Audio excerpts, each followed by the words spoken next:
Good morning Europe and ന്യൂസിലേക്ക് സ്വാഗതം. ഇന്നത്തെ പ്രധാന വാർത്തകളിലേക്ക്. പീഡന വീരന്മാരെ പിടിച്ചകത്തിടാൻ ലേബർ സർക്കാർ. ഇംഗ്ലണ്ടിലും വെയിൽസിലും ലൈംഗിക അതിക്രമങ്ങൾക്ക് ഇരയായവർക്ക് അർഹിക്കുന്ന നീതി ലഭിക്കുമെന്ന് ഉറപ്പാക്കിക്കൊണ്ടിരിക്കുകയാണ് ലേബർ സർക്കാർ. ലൈംഗിക പീഡകന്മാരെ പുറംലോകം കാട്ടില്ലെന്നും അവർക്ക് ലഭിക്കുന്നത് പരമാവധി ശിക്ഷയായിരിക്കുമെന്ന് ഉറപ്പുവരുത്തുമെന്ന് മന്ത്രിമാർ പ്രതിജ്ഞ എടുത്തു കഴിഞ്ഞു. ഇതിന്റെ ഫലമായി പീഡന വീരന്മാർക്കെതിരെ ഇംഗ്ലണ്ടിലും വെയിൽസിലും കോടതി വിധിച്ച മൃദുവായതും അനുചിതവുമായ ശിക്ഷ പുനഃപരിശോധിക്കാൻ അപ്പീൽ കോടതികളിലേക്ക് അയച്ചുകൊണ്ടിരിക്കുകയെന്ന് സർക്കാർ കണക്കുകൾ തന്നെ വ്യക്തമാക്കുന്നു. ഇത് പ്രകാരം പൊതുജനങ്ങളും അറ്റോർണി ജനറൽ ഓഫീസും റഫർ ചെയ്ത ശേഷവും അപ്പീൽ കോടതി വർദ്ധിപ്പിച്ച ബലാത്സംഗത്തിനും ലൈംഗിക അതിക്രമത്തിനുമുള്ള ശിക്ഷകളുടെ എണ്ണം ഈ വർഷം കൂടി. സർക്കാർ കണക്കുകൾ പ്രകാരം ഈ വർഷം ആദ്യ പകുതിയിൽ അപ്പീൽ കോടതി ഇടപെട്ട് വർദ്ധിപ്പിച്ച ഇത്തരം വീരന്മാർക്കുള്ള ശിക്ഷകളിൽ 62% ബലാത്സംഗത്തിനും ഗുരുതരമായ ലൈംഗിക കുറ്റകൃത്യങ്ങൾക്കുമായിരുന്നു. 2024 ആദ്യ പകുതിയിൽ ഇത് 41%, രണ്ടാം പകുതിയിൽ ഇത് വെറും 30%. കുറ്റവാളികൾക്ക് പരമാവധി ശിക്ഷ വാങ്ങിക്കൊടുക്കാൻ മന്ത്രിമാർ സാധ്യമായ എല്ലാം ചെയ്യുന്നുണ്ടെന്ന് ഇംഗ്ലണ്ടിലെയും വെയിൽസിലെയും സോളിസിറ്റർ ജനറൽ ലൂസി റിഗ്ബി പറഞ്ഞു. വീണ്ടും പീഡനം, പിന്നാലെ അറസ്റ്റും. തെക്ക് പടിഞ്ഞാറൻ ലണ്ടനിലെ സർബിറ്റണിലുള്ള ഫിഷ് പോൺസ് പാർക്കിൽ വെച്ച് ഒരു 17-കാരിക്ക് മയക്കുമരുന്ന് നൽകി ബലാത്സംഗം ചെയ്ത കേസിൽ 3 പേർ പിടിയിൽ. പെൺകുട്ടിക്ക് മയക്കുമരുന്ന് എത്തിച്ച മറ്റൊരാളെ അറസ്റ്റ് ചെയ്തെങ്കിലും ജാമ്യത്തിൽ വിട്ടയച്ചു. ഇതുമായി ബന്ധപ്പെട്ട് പോലീസ് കൂടുതൽ അന്വേഷണം നടത്തിക്കൊണ്ടിരിക്കുകയാണ്. ഇക്കഴിഞ്ഞ വ്യാഴാഴ്ച രാവിലെയായിരുന്നു സംഭവം. സർബിറ്റണിൽ നിന്നുള്ള 36-കാരനായ നെരിയസ് പെക്കൻസ്, എപ്സണിൽ നിന്നുള്ള 35-കാരനായ വ്ളാഡാസ് ഫുർപക, ടോൾവർത്തിൽ നിന്നുള്ള 41-കാരനായ പീറ്റർ ഹോപ്പ് എന്നീ 3 പേരെയും ശനിയാഴ്ച വിംബിൾട്ടൺ മജിസ്ട്രേറ്റ് കോടതിയിൽ ഹാജരാക്കി. കുടിയേറ്റ പ്രശ്നത്തിൽ തെരുവിളി കേൾക്കുന്നത് ഇപ്പോൾ പാവം എംപിമാർ. കുടിയേറ്റവുമായി ബന്ധപ്പെട്ട സംഭവങ്ങളിൽ പ്രതിഷേധക്കാരും കുടിയേറ്റ അനുകൂലികളും നടത്തുന്ന മോശം പെരുമാറ്റം അതിരുകടക്കുന്നതായി എംപിമാർ ആശങ്ക പ്രകടിപ്പിക്കുന്നു. ഏറെ മോശമായ രീതിയിലാണ് ഓൺലൈൻ പീഡനങ്ങളും വധഭീഷണികളും ചിലർ റിപ്പോർട്ട് ചെയ്തിരിക്കുന്നത് എന്നും എംപിമാർ പരാതിപ്പെട്ടു. അഭയാർത്ഥികളെ പാർപ്പിച്ചിരുന്ന ഹോട്ടലുകളിൽ വാരാന്ത്യത്തിൽ നടന്ന പ്രതിഷേധങ്ങൾക്കും എതിർ പ്രതിഷേധങ്ങൾക്കും ശേഷം ശനിയാഴ്ച 15 പേരെ അറസ്റ്റ് ചെയ്യുകയും ഞായറാഴ്ചയും പ്രകടനങ്ങൾ തുടരുകയും ചെയ്തിരുന്നു. പേര് വെളിപ്പെടുത്താൻ ആഗ്രഹിക്കാത്ത ഒരു വനിതാ പാർലമെന്റ് അംഗം അഭയാർത്ഥികളെ പിന്തുണയ്ക്കുന്നതുമായി ബന്ധപ്പെട്ട ഒരു ഓൺലൈൻ ബലാത്സംഗ ഭീഷണി ഈ വാരാന്ത്യത്തിൽ തനിക്ക് ലഭിച്ചതായി അറിയിച്ചു. ഷിപ്ലിയുടെ ലേബർ എം പി അന്ന ഡിക്സൺ, ഗോവറിന്റെ ലേബർ എം പി അന്റോണിയാസി എന്നിവരും അപവാദ പ്രചരണക്കെതിരെ ശക്തമായി പ്രതികരിച്ചു. ഗുണ്ടാ സംഘങ്ങളെ വളർത്തുന്നതിനെ കുറിച്ചുള്ള തന്റെ നിലപാടിനെ കുറിച്ച് കിഗ്ലിയുടെയും ഇൽക്ലിയുടെയും കൺസർവേറ്റീവ് എം പി ആയ റോബി മൂർ തെറ്റിദ്ധരിപ്പിക്കുന്ന വിവരങ്ങൾ പുറത്തുവിട്ടതിനെ തുടർന്ന് തനിക്ക് വധഭീഷണി ലഭിച്ചതായാണ് ഷിപ്ലി ലേബർ എം പി അന്ന ഡിക്സൺ പറഞ്ഞത്. UK-യിൽ വെയിൽ കൂടും, പിന്നാലെ എറിൻ കൊണ്ടുവരും മഴയും കാറ്റും. എറിൻ ചുഴലിക്കാറ്റിന്റെ ഭാഗമായുള്ള കാറ്റും മഴയും UK-യിലേക്ക് വരുന്നതിന് മുമ്പ് തിങ്കളാഴ്ച പകൽ UK-യിലെ ചില ഭാഗങ്ങളിൽ താപനില 30 ഡിഗ്രി സെൽഷ്യസിന് അപ്പുറം ഉയരുമെന്ന് മുന്നറിയിപ്പ്. മിക്ക ഇടങ്ങളിലും വ്യാപകമായ വെയിൽ അനുഭവപ്പെടാമെന്ന് മെറ്റ് ഓഫീസ് അറിയിച്ചു. എങ്കിലും എറിൻ ചുഴലിക്കാറ്റിന്റെ പ്രത്യാഘാതങ്ങൾ UK-യിലേക്ക് വരുന്നതിനാൽ തിങ്കളാഴ്ച വൈകിട്ടോടെ കാലാവസ്ഥ തണുക്കും, മഴയും പ്രതീക്ഷിക്കുന്നു. ഈ ആഴ്ച മുഴുവൻ കാലാവസ്ഥ തുടരുമെന്നാണ് മെറ്റ് ഓഫീസ് അറിയിച്ചത്. കൊച്ചി തടവുകാരെ വെറുതെ വിട്ടേക്കും UK. ഇംഗ്ലണ്ടിലെയും വെയിൽസിലെയും മിക്ക ഹ്രസ്വകാല ജയിൽശിക്ഷകളും നിർത്തലാക്കി അത്തരം തടവുകാരെ വിട്ടയക്കാനുള്ള നിയമനിർമ്മാണം കൊണ്ടുവരാൻ ഒരുങ്ങുകയാണ് ലേബർ സർക്കാർ. ജയിൽ ശിക്ഷ കുറയ്ക്കുന്നതിനുള്ള ടെക്സസ് ശൈലിയിലുള്ള പദ്ധതി ഉൾപ്പെടുന്ന നിയമനിർമ്മാണം അടുത്ത മാസം നടപ്പാക്കുമെന്നാണ് പ്രതീക്ഷ.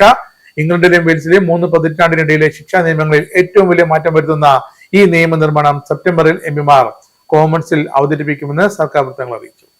നിലവിലെ ജയിലുകളിലെ തടവുകാരുടെ അമിത തിരക്ക് ഒഴിവാക്കുകയാണ് ലക്ഷ്യം. ഇതോടെ ചെറിയ കുറ്റകൃത്യങ്ങൾ ചെയ്താലും അധികകാല ജയിൽ ശിക്ഷ അനുഭവിക്കേണ്ടി വരില്ലെന്ന തോന്നൽ സ്ഥിരം കുറ്റവാളികളിൽ ഉണ്ടാകുമെന്ന ആരോപണവും ശക്തമായിട്ടുണ്ട്. മിക്ക ഹ്രസ്വകാല ജയിൽ ശിക്ഷകൾ നിർത്തലാക്കാനും സമൂഹ ശിക്ഷകൾ ഉയർത്താനും മറ്റൊരു ജയിൽ പ്രതിസന്ധി ഒഴിവാക്കാനും ശ്രമത്തിന്റെ ഭാഗമായിട്ടാണ് ടെക്സാസ് സംവിധാനം നടപ്പാക്കുന്നത്. അടുത്ത വേനൽക്കാലത്ത് ജയിലുകളിൽ വീണ്ടും പ്രതിസന്ധി ഉണ്ടാകുന്നതിന് മുമ്പ് മാറ്റങ്ങൾ കൊണ്ടുവരണമെന്നാണ് ആഗ്രഹമെന്ന് നീതിന്യായ സെക്രട്ടറി ഷബാന മഹദൂർ പറഞ്ഞു. കഴിഞ്ഞ വേനൽക്കാലത്ത് ലേബർ പാർട്ടി അധികാരത്തിൽ എത്തിയ ശേഷം അമിതമായ ജയിലിലെ തിരക്ക് നേടാനുള്ള അടിയന്തര നടപടി എന്നാണ് ഇത്തരത്തിൽ ആയിരക്കണക്കിന് തടവുകാരെ വിട്ടയച്ചത്. ഇനി മാലിന്യ ശേഖരണത്തിൽ കൗൺസിലുകൾക്ക് ഒരൊറ്റ നിയമം. UK-യിലെ എല്ലാ ലോക്കൽ കൗൺസിലുകൾക്കും മാലിന്യ ശേഖരണത്തിൽ ബാധകമായ ഏക നിയമം അടുത്ത മാർച്ച് 31 മുതൽ നടപ്പാക്കും.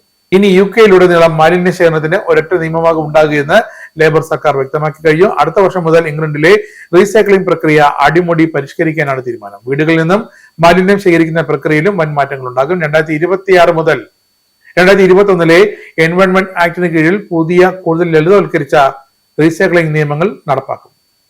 എല്ലാ വീടുകളിലും എല്ലാ ലോക്കൽ കൗൺസിലുകളിലും ഈ നിയമം അനുസരിച്ച് ഏകീകരിച്ച പ്രക്രിയയാകും മാലിന്യ ശേഖരണത്തിൽ ഉണ്ടാകുക.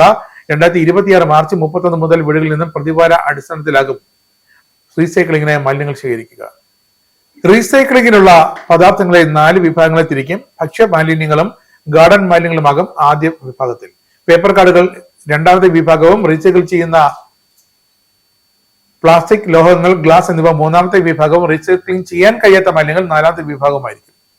പുതിയ നിയമം നടപ്പാക്കുന്നതോടെ രാജ്യത്തെ എല്ലാ വീടുകളിലും പേപ്പർ, കാർഡ് തുടങ്ങിയ മാലിന്യങ്ങൾ, ലോഹങ്ങൾ, പ്ലാസ്റ്റിക് എന്നിവയിൽ നിന്നും വേർതിരിച്ച് പുതിയ മാലിന്യ വീപ്പയിൽ നിക്ഷേപിക്കേണ്ടി വരും. ചെംസ്ഫോർഡിലെ കൊലപാതകത്തിൽ വിചാരണ തുടങ്ങി. ചെംസ്ഫോർഡിൽ 2024 ഒക്ടോബറിൽ വളർത്തുനായുമായി നടക്കാനിറങ്ങിയ ഒരാളെ കുത്തിക്കുന്ന തീ മസ്കിറ്റീസ് എന്ന് സ്വയം വിശേഷിപ്പിക്കുന്ന സംഘത്തിന്റെ വിചാരണ ആരംഭിച്ചു. കീരൻ ഷെപ്പേഡ് എന്ന 30-കാരനാണ് ഗ്രേറ്റ് ബാഡോവിലെ മിഡ്ഗേറ്റ് അവന്യൂവിൽ വെച്ച് അതിദാരുണമായി കൊല്ലപ്പെട്ടത്. Joseph Dove, Sacco Keefe, Harrison Carpenter എന്നിവരാണ് കേസിലെ പ്രതികൾ. കഴിഞ്ഞ ദിവസം ചെംസ്ഫോർഡ് ക്രൗൺ കോടതിയിൽ വിചാരണ ആരംഭിച്ചു. പ്രതികൾ ഒരാൾ ഇരയുമായി മയക്കുമരുന്ന് ഇടപാട് നടത്തിയിരുന്നു. അതുമായി ബന്ധപ്പെട്ട പ്രശ്നങ്ങളാണ് കൊലപാതകത്തിലേക്ക് നയിച്ചതെന്നാണ് പോലീസിന്റെ കണ്ടെത്തൽ. അന്നയോട് മുട്ടാനിറങ്ങിയ പാർക്കിംഗ് കമ്പനിക്ക് കനത്ത പിഴ. കോടതി എതിരായി വിധിച്ചതോടെ ഡെർബിയിലെ ഒരു പാർക്കിംഗ് കമ്പനിക്ക് പിഴയായി ചാരിറ്റിക്ക് നൽകേണ്ടി വന്നത് 10,240 പൗണ്ടാണ്. ഡെർബിയിൽ പാർക്കിങ്ങിന് പണം നൽകുന്നതിന് 5 മിനിറ്റിലേറെ വൈകിയാൽ കൂടുതൽ പണം ഈടാക്കുന്നതിന് വിവാദത്തിലായ എക്സൽ പാർക്കിങ്ങിനാണ് ഇങ്ങനെ പിഴ ഈടാക്കിയിരിക്കുന്നത്. ഹന്ന റോബിൻസൺ എന്ന വനിതയോട് ഡാർലിംഗ്ടണിൽ വെച്ച് സമാനമായ തരത്തിൽ കാലതാമസമുണ്ടായപ്പോൾ 1000കണക്കിന് പൗണ്ടാണ് കമ്പനി പിഴയായി ആവശ്യപ്പെട്ടത്. സ്വകാര്യ പാർക്കിംഗ് മേഖലയുടെ 5 മിനിറ്റ് എന്ന സമയപരിധിയെ അടുത്തിടെ എംപിമാരും നിശ്ചിതമായി വിമർശിച്ചിരുന്നു. നേരത്തെ ഹന്ന നൽകിയ ഒരു കേസിൽ 10,240 പൗണ്ട് പിഴ കൊടുക്കാൻ കോടതി വിധിച്ചിരുന്നു. എന്നാൽ കമ്പനി അപ്പീലുമായി മുന്നോട്ട് പോകുകയായിരുന്നു.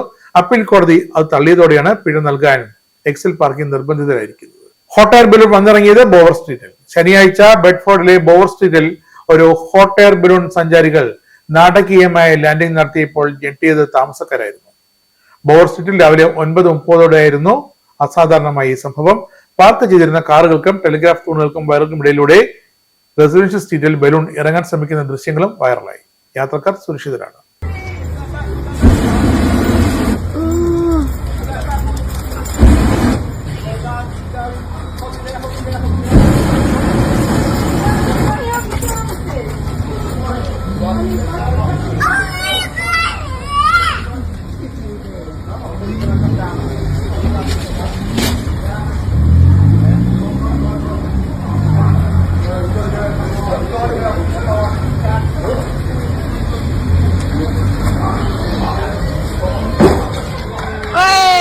യുകെയിലെ ഉഴവൂറുകാർക്കും സംഗമം വരുന്നു.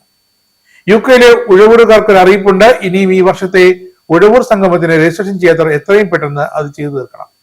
യുകെ ഉഴവൂർ സംഗമം ഈ വർഷം ലെസ്റ്ററിൽ വെച്ച് നവംബർ 15 നടക്കും. യുകെയുടെ ഹൃദയഭാഗമായ ലെസ്റ്ററിൽ വെച്ച് ഒരു ദിവസത്തെ സംഗമമാകും അരങ്ങേറുക.